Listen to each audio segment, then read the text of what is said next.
Hello, happy Friday. We have a lot going on. As you can see, no makeup. I'm kind of doing a slow morning this morning, trying to get ready. I do have these under eye masks on that I'm pretty sure these are like the worst fitting ones I've ever had. They're from Peter Thomas Roth, and I think my eyes are too big for them. Anyway, I thought it'd be so fun to talk about some books I've been reading lately. I shared on Instagram and TikTok some of my reads lately, and we're just gonna get into it. My neighbor is mowing his grass. Dash is watching Spidey. We have a lot of noise to compete with, but we're gonna be okay. I'm gonna tell you guys the books I just finished, what I'm currently reading, and what I have coming up. Some books I loved, some books I did not love. Grab your coffee, grab some tea, do a little face mask maybe, and let's sit and chat. Before we go too much further, let me also say I just did a killer workout. Yay me. I have worked out every day this week on a very not strict workout, like hard workout, but like more of a routine than I ever do. And I'm so proud of myself for sticking to it. But I feel like my face is red. I'm out of breath. It was difficult, but we made it. Let's start with what I just finished. Let me preface this whole video by saying John Grisham is my favorite author. I really enjoy thrillers. I enjoy like court drama kind of things. I love to know the legal side of things. One of my favorite John Grisham books that I don't have down here that I highly recommend is The Street Lawyer. It is an amazing book, absolutely phenomenal. John Grisham very rarely ever lets me down. However, I just finished The Reckoning, and The Reckoning didn't do it for me. I'll tell you exactly why. It was exactly 500 pages, tapped out at exactly 500, and it was just too long. I tried to stick to books that like on the longer side are 400 pages. So this was a little longer than what I normally do, and it just was unnecessary. The whole middle portion of this book could go. Well, Dustin afterwards, if he read chapters 1 through 4 and then like the last 3 to 8 pages, he'd know the whole story. So the middle just to me was irrelevant, didn't have a whole lot to do with the outcome of the story. It's a very sad book, but just kind of like, okay. For it to be this many pages at the end, I thought also the characters that you end up with, you're kind of like wanting to know more about what happens with them sort of, and you just don't get it. Very rare for a John Grisham, but this one was not it for me. Ironically, my next book is John Grisham. This is his newest one, The Widow, and I don't think I've ever bought a John Grisham book like fresh off the press kind of. I always get them secondhand or find a deal on them, and I'm slowly collecting every single one of his. And so this was really exciting for me to get like a brand new release from him. I'm only a few chapters in, and this one is also sort of slow. I'm excited to see where it goes, and what I'm liking about this book so far is the chapters are on the shorter side. I feel like John Grisham, and this is one of the reasons I love him as an author, he has a way of making chapters short, but not like pointlessly short. I don't know if that makes sense. It's like they're long enough to get you to the next thing, but they're short enough that you're like, oh, well, I might as well go ahead and read like another chapter. Continues the story very well. It keeps you at a very good pace to keep reading, something that The Reckoning did not do. This is my current read. It is about a woman who has a lot of money and becomes a widow, and what happens to the money, I guess, is like the main thing. I'll let you know. So let me go over some of my recent reads with you guys. I'm gonna start with two that technically this isn't fair to include them in this portion. I love Keke Palmer bad. I love her so much, and so when she had an autobiography come out, I was like, I have to get this because I know I'll be able to hear her voice when I'm reading it. And it just is very jumbled. I told Dustin it's a similar feeling to if you're friends with someone because of one inside joke sort of a thing. Just like that one inside joke the whole time. Now, I didn't read very much of this. I don't know if you can see my little bookmark there. I didn't get very far. Typically make myself read all the way through a book, and I'm just not doing that anymore. If it is not digging with me almost halfway through, I'm not reading the rest of it. I say digging with me. What does that even mean? Jiving? What do I mean? I don't know. Second is in the same category, and I hate to say it. I really hate to say it. I'm going to give this one another try. Just remembered these are retinol. I should probably take these off, huh? This is Before the Coffee Gets Cold, and I have heard so many good things about this book. It has thousands of good reviews. I'm going to give this one another try, a really, really good try, but I found I was so confused. I couldn't keep up with like what was happening for some reason and who was who. I don't really know why that happened, but I just was not into it. It was taking way too long to get to anything exciting, in my personal opinion.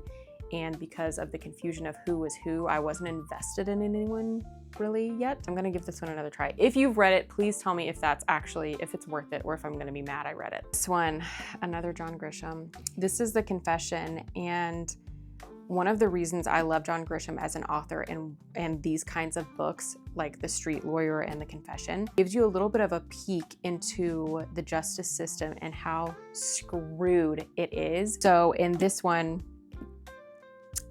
should I spoil it a little? How could I not spoil it? I'll just go from the sleeve, so maybe not give you guys too information on accident. There's a man who does some crimes, and he does not get arrested. A black high school football player does instead. And it ends not how you think that it would. Was that a good sell on that? I really enjoyed The Confession. Again, so sad to see these kinds of things play out, and it's not make-believe. These are real things that happen. Justice system sucks. It is definitely racially biased in so many situations. I think, if I'm not mistaken, this is like loosely based on a real story. Can't remember. I mean, this happens all the time, but I think this one may be loosely based on a true story. This one's gonna be quick. Please don't be mad. Please don't be mad. I've been so excited to read Freida McFadden books. I'll show you in a minute. I have several I've invested in. The first read ever for Freida McFadden was One by One. This was comically bad to me. I am going to spoil this one, maybe, potentially. None of this made sense. The fact that there's wild animals killing people in the woods, except maybe not, and it's some person and that person died, but then they're back, and then that, it just was so, I was like, are you, the whole time, every time I finished a chapter of this book, I was like, never get that time back. Can't believe I actually finished this book, but I really thought it would get turned around at the end. And it didn't. It was crazy. I did not enjoy this book. I will read more Freida McFadden to give her a fair go, but this, y'all. And the last is, I'm still recovering from this book. As of this morning, I finished this book a month ago, maybe. As of this morning, I was like, why did that have to happen? Thinking about this book. This is Wally Lamb's The River is Waiting. If you don't have a strong stomach, this is gonna be a hard read for you. Hi, baby. I'm not done. Okay, you can just put it on your table. I'll get it in a second. Hey. I'm thinking that I may want a lollipop. You thinking you want a lollipop? We gotta have our lunch first. Well, I'll just go pick. We'll pick one and we'll see about having it later, okay?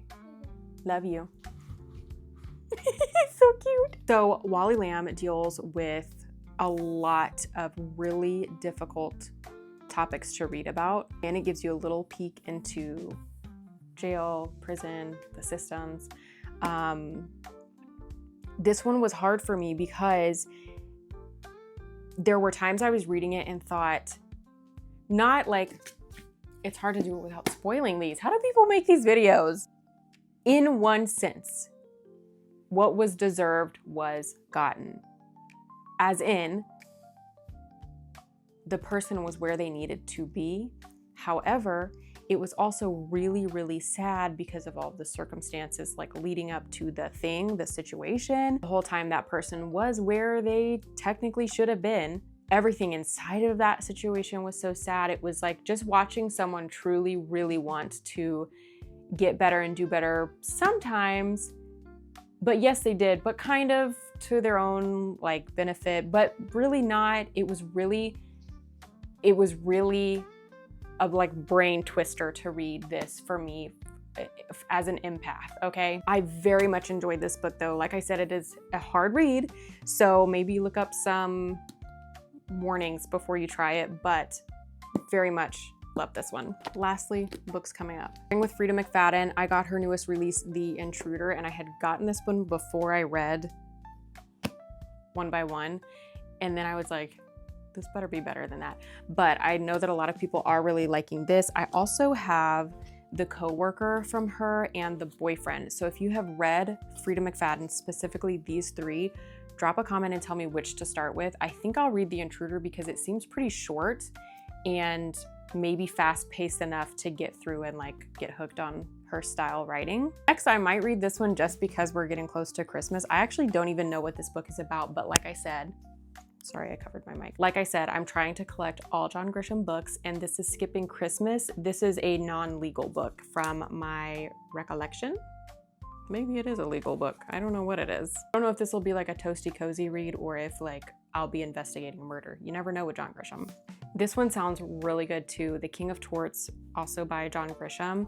It is from what the little sleeve says here. Someone stumbles upon a conspiracy with one of their coworkers and finds himself in the middle of a complex case against one of the largest pharmaceutical companies. What did they do? That should be good. Then I'm so excited. If you guys saw, I think it was a short I put on here. It was on Instagram and TikTok, but I think I put it here too. This was a little mystery book, a mystery grab I got, and I was so excited because this is on my to be read list. This is Ruth Ware's One by One, which is so funny because it's the same exact title as the other book. I don't know a lot about this one, but I kept seeing it on like, you have to read it, you have to read it, you have to read it. It just says a claustrophobic spine tingler. Yeah, we'll see how that goes. Thanks for joining me this morning to talk about books. If you guys have any recommendations on authors, on books, on anything book related, let me know. This is one of my greatest loves of life that I don't feel like I share here all that often. If you end up reading any of the recommendations I have, let me know how you end up liking them. Maybe tell me who your favorite author is and I can check out some of their books too. I'm gonna go fix me and my little man some lunch, and I will see you guys next week. Bye.